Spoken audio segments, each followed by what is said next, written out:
चालत असताना तिचे विचार तिच्या पतीचे उबदार स्मित, त्याचे हास्य आणि त्याच्या प्रेमळ डोळ्यांनी भरलेले असतात. तिचे हृदय आशेने धडधडते, त्याच्याशी पुन्हा एकत्र येण्याची उत्कंठा असते. पार्श्वभूमीत बाजाराचे दोलायमान रंग फिके पडतात, कारण ती तिच्या स्वयंपाकघरातून ओघळणाऱ्या मसाल्यांच्या आणि उकळत्या करींच्या सुगंधाची कल्पना करते आणि त्याच्या संवेदनांना भुरळ पाडते. प्रत्येक पावलाने तिचे त्याच्यावरचे प्रेम वाढत जाते. केवळ त्याच्यासाठी कोमल काळजीने तयार केलेली एक रमणीय भारतीय मेजवानी बनवण्याच्या तिच्या उत्साहाला उत्तेजन देते. शेवटी ती कोपरा वळवते आणि तिचे घर दिसते. तिचे हृदय आनंदाने धडधडते, त्याला मिठी मारण्यास उत्सुक होते. दमलेल्या पावलांनी ती प्रत्येक खोली शोधते.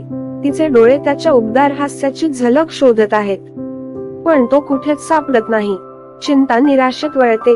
तिचे हृदय प्रत्येक रिकाम्या जागेने जड होते. ती त्याचे नाव पकडते, पण फक्त मौन प्रतिसाद देते. तिच्या चेहऱ्यावरून अश्रू वाहत आहेत. तिची निराशा दुःखात बदलत आहे. भीती आणि प्रेम तिच्या उन्मत्त शोधाला चालना देते. तिचे एकेकाळी तेजत हृदय आता भीतीने धावत आहे. तिचे मन अज्ञाताने ग्रासले आहे. शांतता बधीर करणारी आहे. तिचा आत्मा प्रत्येक क्षणाला किंचाळत आहे. बेडरूम मध्ये शिरते आणि तिच्या ओठातून एक थंडगार किंकाळी सुटते.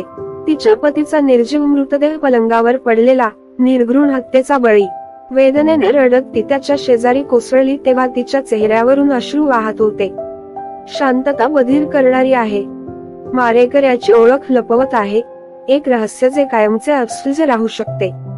असा जघन्य गुन्हा कोणी केला असेल? अज्ञात तिला त्रास देतात, तिच्या उत्तरांच्या हाताश शोधाला चालना देतात. तिचे विस्कटलेले हृदय न्यायासाठी ओरडते, परंतु सत्य कधीच उघड होणार नाही.